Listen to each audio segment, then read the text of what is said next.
Welcome to Markets Now. I'm Michelle Roque with Kooima Kooima Varilek. Seeing some mixed trade this morning. Cattle and wheat higher, but everything else is seeing a little bit of pressure. And Brad, let's start off talking about the cattle market. A word to the plus side here this morning. And of course, we had higher weekly closes last week. A little higher cash trade seemed to help us out here. And what do you see for this week in terms of cash? Can we keep going? Well, let's take a look at it. First of all, thanks for having me on. I enjoy this program a lot, and I wished I was a little more. I don't know. I'm kind of lacking the razzle dazzle here today because it's hard to. I'm bullish, okay, but here you got a market contract here that some of them have rallied $17, $15 to $17. We're statistically extremely overbought. You know, stochastics are a tool that we use here, and they've been overbought for almost 3 weeks. So it's hard to know, you know, just to comment here. It would seem to me like from a technical standpoint or even a practical standpoint that the market is in fact overdue maybe for a little bit of a correction. That doesn't mean I'm all paired up. I'm not at all. Because as you said, the cash market has put together 4 weeks in a row here of nicely higher. The South, particularly last week at 186, easily $1 higher.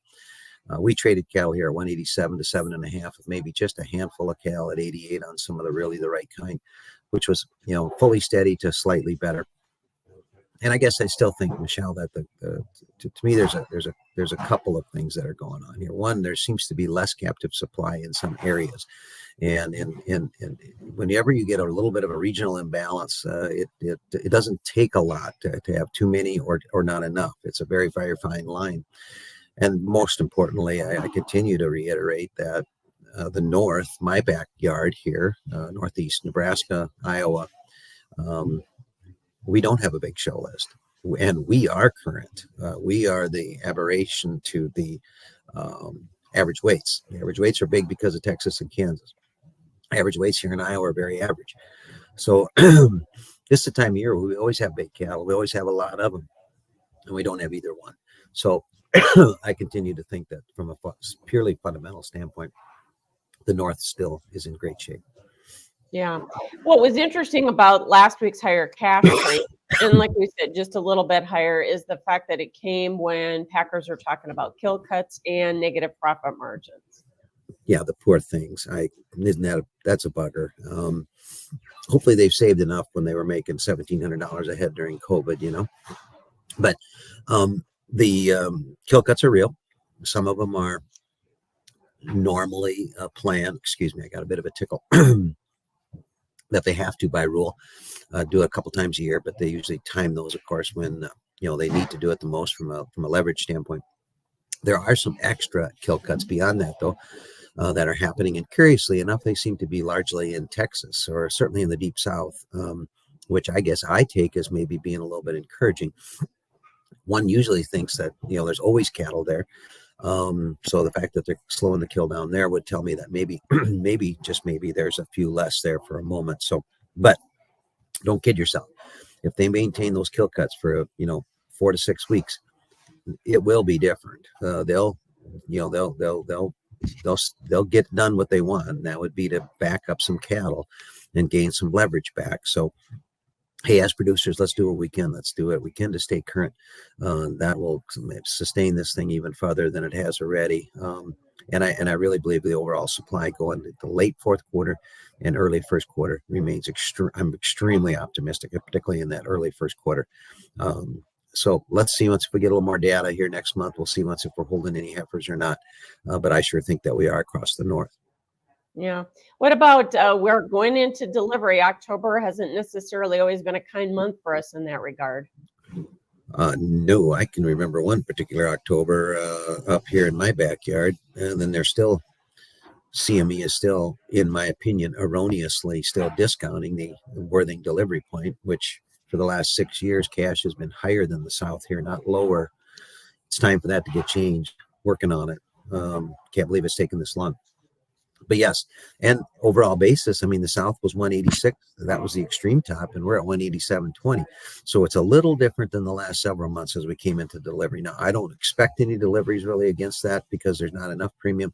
But the last several months, we've come in 3, 4, 5, 6 under what the South is. or what the north is at least. And so maybe we don't quite have the energy there to maybe prop the front end, but you can see today that forward spread does work. October is the strongest thing up here. And so I think the market's also telling you that expectations for cash are at least steady. Okay, if we get steady cash, does the board just stall out here? Because we still have to go back and retest the highs at some point, and we haven't, we've got to do that. When does that happen? Yeah, great question. And that's what I've been trying to play that scenario for over a week, thinking that we were about ready to stall out. That's a good word. The open interest on Friday was down for the first time net, and it was all because of October. But otherwise, the funds just kept plow. And you got to make that part of your analytics, in my opinion. Funds can make an ostrich fly. If they've got enough, okay, much like the hogs, which we'll talk about later. And then you get a vacuum, okay, buy, and then the buying dries up, and then you get a vacuum, and then now you got to break enough to see if you can get the funds to sell. We're a long ways from that happening, but just the fact that maybe they slow up. We have put 30,000 open interest into the cattle the last little while. That's pretty significant. So I'm kind of I'm not bearish, but I'm kind of in the camp that the market needs a little pause for the cause, as my friend Charlie McBain used to say. Okay. So since we're talking about the funds defending their longs, will they continue to do that in the hogs? We look like we're getting a bit toppy from a technical standpoint. I would agree with that. Looking that way, a reversal down on Friday. We're not getting much follow through yet, though. Today, you got kind of a sloppy fundamental picture, although someone interpret that whole strike, not a strike, done with the strike, that whole business. I'm surprised that the market seemed to not care about the news. Either when it was settled, ironically on Friday, that's when it was lower, or when we were on, I don't know. Apparently everybody's smarter on that front than I am. Another time that would have been very bearish hogs, but oh well. We see that there's a big supply of hogs coming here, as it typically is going into December. We see also that the demand for that time period doesn't look like it's going to be any better. In fact, domestic demand is a little iffy. We continue to export a lot of it, thankfully.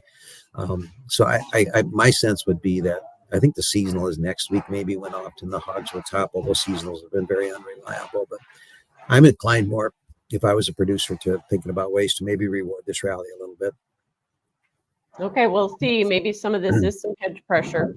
The grain market, corn and soybeans, we had a lower weekly close in soybeans last week for the first time in, I think, 6 weeks. Is the party over there? The funds done buying, especially with some rain in the forecast in parts of South America? Well, the rain in the forecast is probably the biggest fundamental that we're working on here right now, of course. Other than the macro stuff, which is extremely important as well. And what we're talking about, of course, is politics overseas, uncertainty in terms of what's going on, both the Middle East and the Ukraine, for that matter. But, in the here and now, I think that, even though we had a nice little surprise on the ending stocks number on the corn, we're not going to run out anytime soon. And we still have a big crop to manage, okay, both on the corn and the beans. And I just feel like we're going to have some difficulty, and particularly if the weather gets a little less scary down there in South America. So be heads up here, guys. This is not a year where I think because of interest rates and all that other stuff. My feeling would be that, generally speaking, the farmer is going to be a fairly easy seller, which might affect basis things and different things like that. There are things you can do, to avoid that, inventory offsets and things like that. So it seems like maybe some of the setup this year is going to be for maybe easier cash sales than there would be otherwise, just because of, the cost to carry is going to be higher than it's been in years. So I'm a little negative for a second here. I don't think we're taking out the lows or anything radical like that, but if we could get in someplace into tests in that, like that 405 to 410 area on the East corn, perhaps down just a little bit below 10 in the November beans as well. Today's low on the November beans, by the way, Michelle, is kind of an important spot. We did gap lower, or depends how thick your crayon is on my uptrend line. We're dabbling with taking out that last uptrend that we've established. So we're in a little bit of a precarious spot on the beans. If we start to take out the lows, it could get a little worse. We could get back then, I think, back to 1008, 1010, somewhere in there. Okay, we'll watch those areas from a chart perspective. Thanks so much, Brad Kooima with Kooima Kooima Varilek. That is Markets Now.